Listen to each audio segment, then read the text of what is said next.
the reporter was with us for quite a few days, so it's not like from New York Times. Yeah, it's not like it was like one phone call interview. And number two, number one, we have nothing to hide. Number two, it was like we had this adaptive athlete shoot that Evan designed that he's so excited about. He's like, well, shit, come talk about this. Like that we are bringing out all these amputees that have now gotten into. Yeah. So it was like, hey, our thought process wasn't essentially like, yeah, the New York Times sucks. Like, their business model is controversy and sinking fucking ships that they can sink and getting everybody can, and getting people to fucking fight.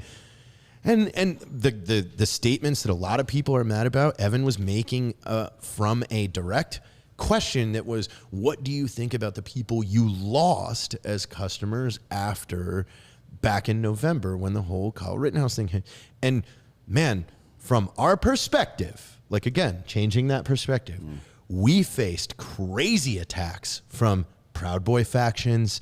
They were incredibly racist and anti-Semitic. I mean, we've got plenty of screenshots and videos of the coordinated attacks going in on Telegram and all this shit. So like Signal, Telegram, all yes, over the place. Yeah. There was this giant, and before that, I want to also paint the picture. Prior to the incident that happened in November, I used to argue with all my left friends that called conservatives racist because I thought they were just making this up. Then I got targeted by that group of people and it opened my eyes of, oh my God, this exists. I didn't know it exists because they left me alone because they thought I was an ally. Well, it's also a very small. It's very small. And that's what Evan was referring to, though, and that's that comment. He was like, the customers that we lost, I would pay to leave because I don't want them associated with me. He was not calling conservatives racist. Yeah. He was not calling anybody that supported Trump racist. He wasn't saying anything. We were talking about, hey, we don't want shitty people to associate with our brand. That's pretty fucking cut and dry. This is the conversation. So what do you think about racists? Racists I don't like them. Racists can go fuck themselves. Yes. What are you saying? I'm racist? Oh, fuck you, Chris. And then they twist this stuff. The reporter was in the art room.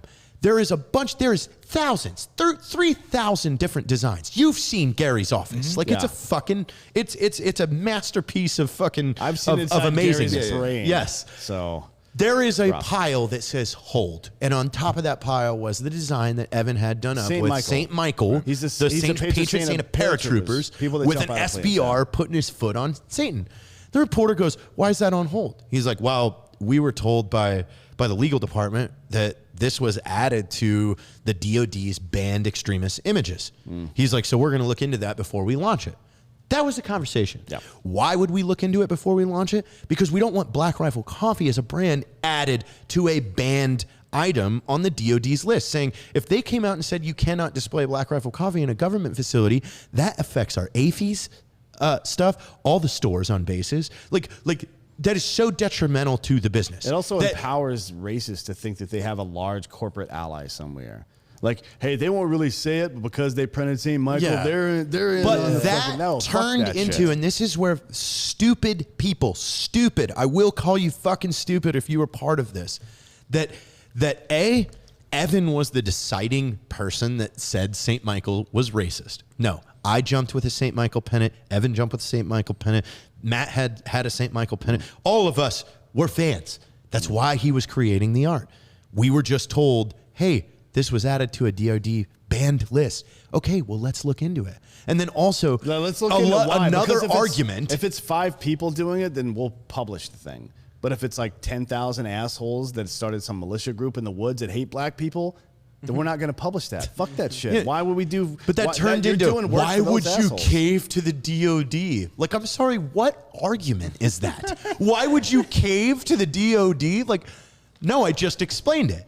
We don't want the brand being put on a fucking banned list. Right. That's why. It's not us caving. We do have to toe a line. When we are carried in base exchanges and we are sold in bases, and a lot of military bases have Black Rifle Coffee stations, we have to be cognizant of what the military is doing and what their directives are, and we have to follow certain guidelines. That's called basic fucking business. Yeah. And then finally, the last thing the reporter asked Evan, well, would you ever consider changing Just Black to Just Black Lives Matter? And he said, fuck no. Yep.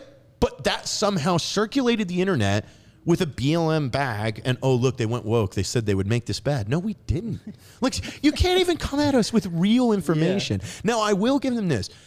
The way the reporter put the response of Evan about us, our opinion on the customers that we lost, the racist fucking weirdos that we don't care about, that we want nothing to do with, he conveniently sent that right underneath a quote after the reporter was talking to Matt about Kyle Rittenhouse, and he made it seem like that Evan was responding to a question where he was like, well, what do you think about Kyle Rittenhouse supporters? Well, Kyle Rittenhouse shot 3 white people, so I'm not sure how would he be fucking relevant. You know what I mean? Yeah. Shit. So it's just, dude, it's fucking annoying. It's about whatever. With the last question here, because I think this is what everybody was really curious about this. Knowing what the New York Times is, going into it, why even do the interview? Because Evan was one of... It's still a massive platform. And if that massive platform, we could shed light on the BRCC fund or the fact that we're doing all this stuff with adaptive athletes, we still need to do that. We still need to let the left know that our dudes exist out there and they're hurt and they've been in 22 years worth of wars. Like, again, we have nothing to hide. So what would be? I would ask the inverse of that, and it'll take us back to a conversation we had sometime in the last 2 weeks with Julia Galiff about the Gelman amnesia effect. So everybody knows. So the Gelman amnesia effect is from Michael Crichton, the author, and he says if you went to a particular publication and they wrote a really bad article about trading stocks, for example, like let's say you went to the Washington Post and you read an article on their first page of their financial section, and it was just like bullshit about like, what? Fuck, this is stupid. Then you flip the page and all of a sudden you re-trust that organization to tell you the truth about something else, right? So why are all these people who have denigrated the mainstream media and especially the New York Times, and rightfully so, by the way, for all this time, now all of a sudden they trust what the fucking New York Times has to say? You're a fucking idiot. You're a fucking idiot. God, I never thought of it like that. Yeah. I mean, that is the dumbest the shit thing. The possible. thing is, that's like your worst enemy. That's like one of our worst enemies, somebody we hate, coming and saying, you know what Jared said about you guys? I'd be like, shut the fuck up. If Jared had anything to say to me, he would just say it. You know what I mean? Like, why are you taking as credible this information you also gotta realize, comes from a source that's not credible? It's because you wanted it to be true, because you're a hater little bitch that's an incel living in your mom's basement. You've not achieved shit in your life. And half of these motherfuckers, like that fat cunt Alex Jones down the road here, and by the way, I'm going to publish his fucking address soon, talking all this shit about, no, fuck him. All that shit about, no, fuck that guy. All this shit about calling them fucking cowards. Are you fucking kidding me? This dude hasn't lifted one of his fat sausage fingers in defense of this fucking country. Fuck that guy. You fucking kidding me? My man. You just can't dox anybody. He's got a point, though. I absolutely will. Fuck him. He's not entitled when all of his proud boy cunt motherfucking piece of shit followers are out there looking up his address and Evan's address and Matt's address and just regular employees of the company's addresses and putting them online along with their personal, not business, but personal email addresses and phone number. Fuck him. Who did that, by the way? Proud Boys did that. Fuck every single one of those. Because I saw that leak from some of your employees that some of them dude, were that's another thing. Like you had a big level reporter posting screenshots of 2 of our employees' political donations last year. It's like, you do realize that you cannot choose, to hire or fire someone over their political background. Right.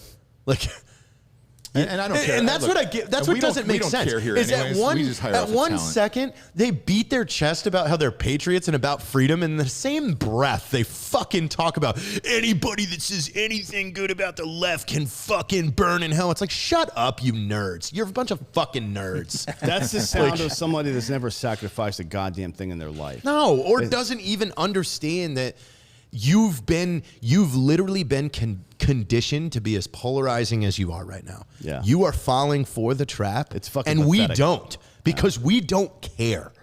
I don't care if you voted for fucking whoever. I don't give a fuck. It's all these fucking non-deployed or non-service 3%er cunts, right? That say things like iron sharpens iron.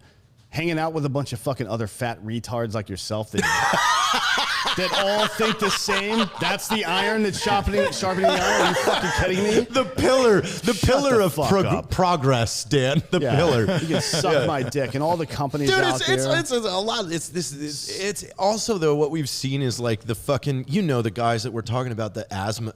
I would have joined except I had asthma. It's like now they've all got together. I would have punched a drill sergeant in the face. Yeah, I'd punch a drill sergeant in the face. Yeah. Now they're all together and they've all like hyped themselves up. That now this has become a thing. Now I'm more of a patriot. I'm more of a patriot than any soldier. Like, get the fuck out of here. Like, stop. And I'm not saying that being a United States military member just defines your patriotism, but if that's what you're trying to claim as some sort of measurement, like, just shut up. Well, just let me know let me know when the war in your mind that you're fighting right now actually takes place in fucking reality. How about that? Or go down to Mexico and make the war happen. We have had thousands, tens of thousands of people that have come all over the country for the last 6 years to visit us as Drinkin Bros all over the place. We did a cruise. We've done a giant live show at the MGM Grand. Yeah. We welcome anybody that shows up and wants to be cool. Yeah. That's all it fucking matters. Like, fuck off with all your other bullshit. Get a hobby. Be happy with your fucking life for once. There it is. From Jared Taylor. We're about to go live on Fight TV here in a moment with Chuck Liddell. Caleb, since you would not shut the fuck up all show, we'll let you give the Drinkin Bro of the week, which is someone who has inspired you or helped you become the person you are today. Who would you like to give Don't fuck it up. Man, somebody who's really inspired me. I've always looked up to Tim and Eric. I'm not going to lie. Okay. Just as in general, I feel like they came around right around whenever I was finding my sense of humor and stuff. And I'm always going to fucking love everything they do. So, yeah, Tim and Eric. Check I didn't know if it was going to be Jim Varney. Jim Varney. I don't even... Ernest P. Worrell. There it is. Ernest P. Dude. That is so underrated. Yeah. You can't find Ernest Goes to Camp to buy online. No, you can't. Wow. No. Yeah, because he's dead. He's dead. R.I.P. Well, yeah, but you still can't find the movie. Well, I think he had a weird life rights thing where the movies died with him. So. You guys, I think I'm gonna write a movie the end of this summer that obviously I want everybody in, but I've brought it back. I really want it to be about us working at a lube shop that is about to get reflagged to a franchise. So Matt plays this like asshole kind of gay manager that is like prepping us to start becoming a lube. Jiffy Lube. Yeah. So we are a locally owned Bernie oil shop that has now been bought, So it's just us, me, Jack, and Caleb working there, and then some corporate tech. If you build all of it, then we don't have to pay location fees. No, we have access to all of this in Bernie, and I bought a giant production van with Dream Secret Productions, so we've got everything to make a film. That's awesome. By the way, Ernest Goes to Camp is on 3 set on Amazon for $56. Yeah, but it's not. You can't buy it. You cannot buy it as a download. Like you can't stream it. Yeah, it's not on iTunes. It's not on Amazon. Get the DVD here. We'll make it a fucking. I don't even have a fucking DVD player anymore. Your Blu-ray player. Like, hey, throw it in that disc slot of your laptop. Oh wait. We'll find one and we'll turn it into a digital download. And if Jim Varney wants some, he can fucking come get it. Come get it. Come get it, Jim Varney. Fuck you, Ernest. Exactly. And fuck, what was his buddy's name that you never heard? Vern. Vern. Fuck Vern, too. Fuck Vern, too. Fuck Vern. Also, audio version is dropping ASAP here around the world. Go to Drinkin Bros podcast Facebook page, and we'll give you the exact link for the fight to join us here in about an hour. It's us and Chuck Liddell. Live for the Paige Van Sant fights. Gentlemen, thanks for coming up today. For D'Anthony Holloway, Jared Taylor, Caleb Francis, I'm Ross Patterson. This is the Drinkin Bros podcast. Good night, everyone.